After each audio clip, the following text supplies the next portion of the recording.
Is Canada stopping the work permit for students from 1st of November? Does everyone need an IELTS to get a work permit now? What has changed in the PGWP rules now? Will these changes impact the existing students also?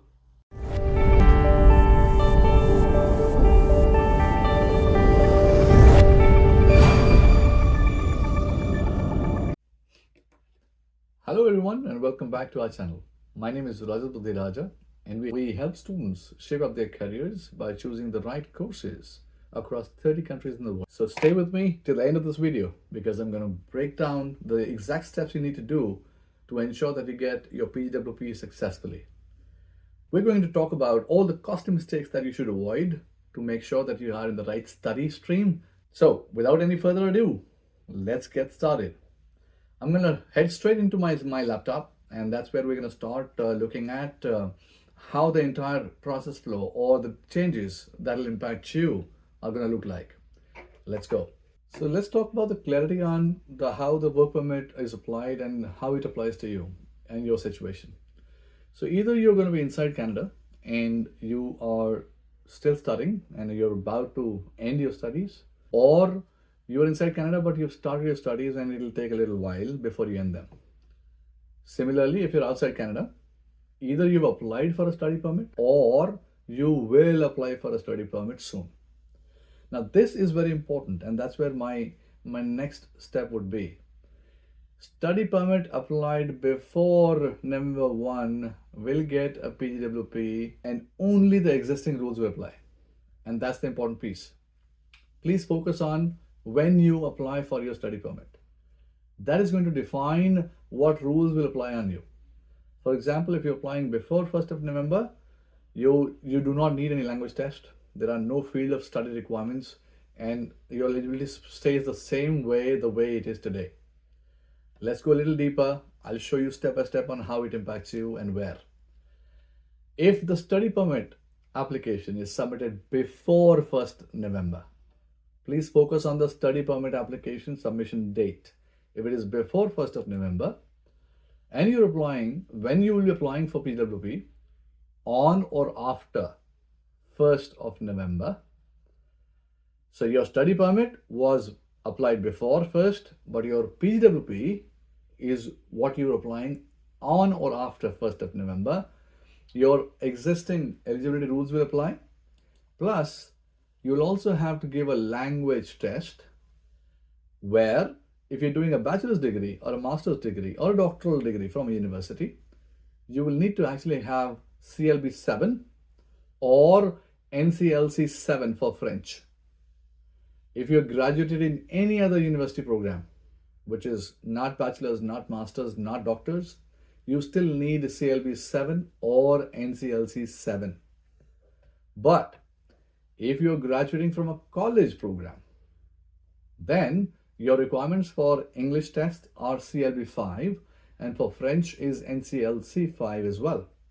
Now, which English tests or French tests are eligible for you? Let's look at that as well. It is very clearly defined on the website of Canada, where I'll give out the links in the bottom and you can have a look at them as well yourself. The results need to be less than 2 years. CELPIP is acceptable. IELTS is acceptable. PTE is acceptable for English. For French, you need TEF or TCF. The links will be given in the description below and you can go straight to them and look at the requirements yourself. Now, if your study permit, again, look at the focus on the date of the study permit. If your study permit application is submitted on or after 1st of November, to apply for the PGWP when you finish your course, you will need existing eligibility rules, language requirements, as we stated earlier, plus you will also need to have a field of study requirement.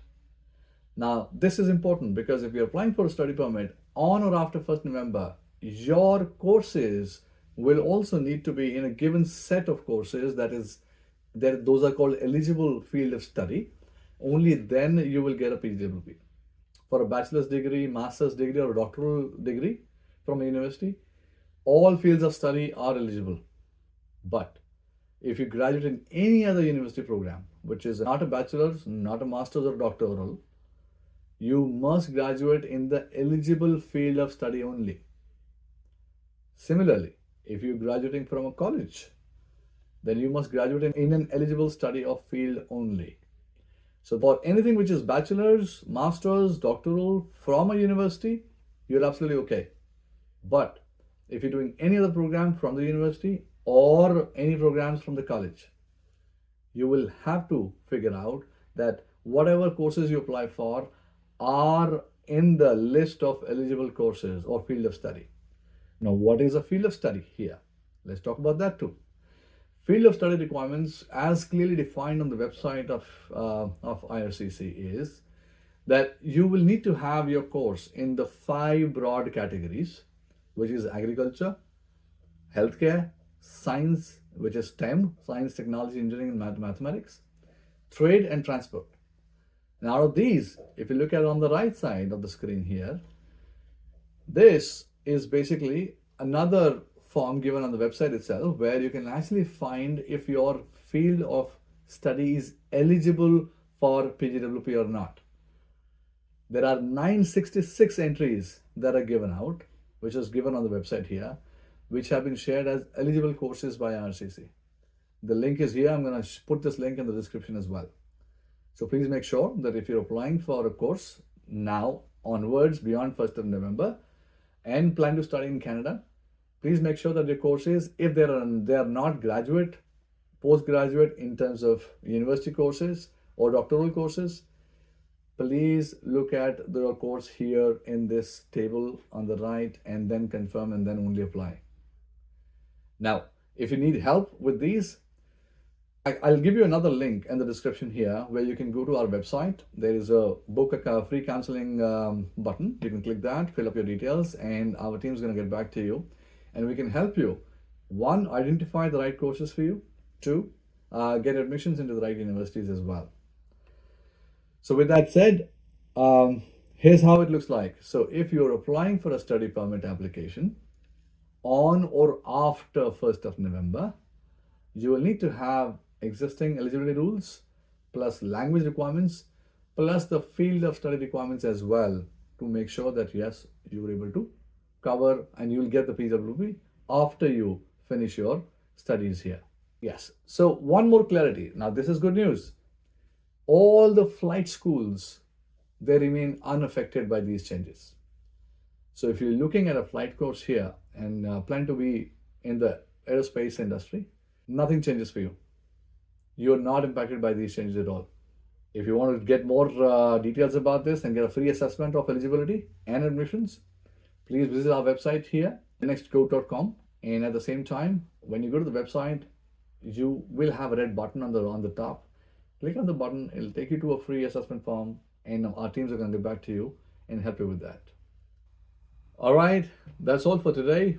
If you really like the video, do give us a thumbs up and subscribe to our channel. We will keep coming back with more such updates that will be helpful for your career shaping and advancement in your careers thereafter. And as always, if you have any questions, please drop them in the comments below. That's all for today. Good luck for your journey, and I'll see you soon again. Bye-bye.